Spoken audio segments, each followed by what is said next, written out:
making their way onto the campuses of some major American universities. Joining us now, the co-chairman of Scholars for 9/11 Truth, Professor Emeritus at the University of Minnesota at Duluth, James Fetzer. Professor, thank you so much for being with us. First of all, is this a required course? Can you hear me? Yeah, go ahead. Is it a required course? Well, you got your facts foxed, I'm sorry to say. In fact, I created an organization of faculty and experts to study 9/11, not to teach in courses. Right. But I must tell you what we have discovered. Well, I just want to be clear, because certainly qualify as material for an important course. So you're saying you're not teaching this? Teaching. I want to be clear here. You're not teaching a course in this. No, you're confused, and I hope that Fox usually does a better job on their research than this. All right, so I created an organization of faculty and scholars to study 9/11. All right, I want to be clear on this. We've discovered that practically everything the government has told us about it is false. Yeah, I want to get into that in a moment. I just want to be clear. So as far as you know, there is no course on 9/11 conspiracy theories being taught at your university or any place else that you know of?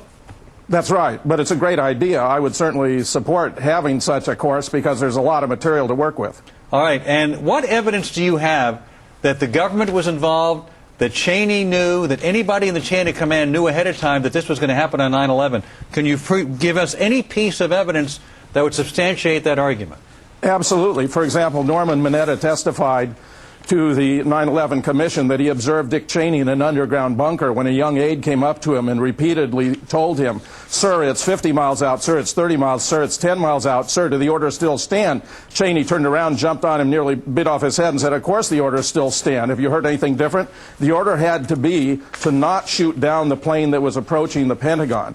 After all, the order should have been to shoot it down. Shooting it down would be the obvious thing to do when you consider that you're going to lose the passengers in the plane if you shoot it down, but if you don't, you're going to use the passengers in the plane and also, of course, all the personnel and property at the target. Hey, Prof, let me ask you, I want to go back to something in the exchange that you and Alan just had a moment ago. In fairness to our producers, when they talked to you earlier, you said that courses are being taught in which these conspiracy theories are advanced to the students. Am I correct?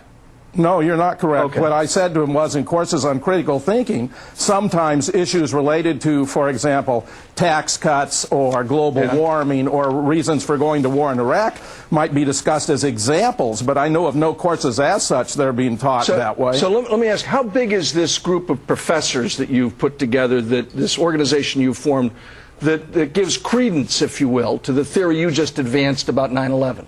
Well, there are over 300 members, Colonel North, including about 200 with advanced research skills, and about 85 that have affiliations, including physicists, mechanical engineers, pilots, aeronautical engineers. Sure. We've discovered that the Twin Towers were brought down by controlled demolition. We've discovered that the Osama bin Laden appears to have had nothing to do with it. Help me out here.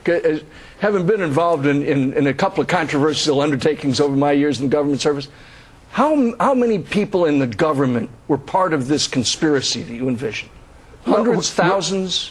No, Ollie. I think it's a small number. You know about classified, controlled operations where everything's compartmentalized. Yeah. Do you know, Ollie, that the FBI has confirmed that they have no hard evidence relating Osama bin Laden to the events of 9/11? Are you aware of that? Well, Osama bin Laden himself claims that. I mean, they didn't manufacture those tapes. This is the FBI, Ollie. This is the FBI that has affirmed in the last couple of weeks they have no hard evidence tying Osama bin Laden to 9/11. And so all of these people that died on 9/11 were, as you're articulating, died as a consequence of what our government did. We're trying to find out exactly what happened. Our government has a considerable reputation for telling things that are not true. All right, Ollie. Professor, we thank you very much for coming on tonight. Coming up, former Israeli Prime Minister Benjamin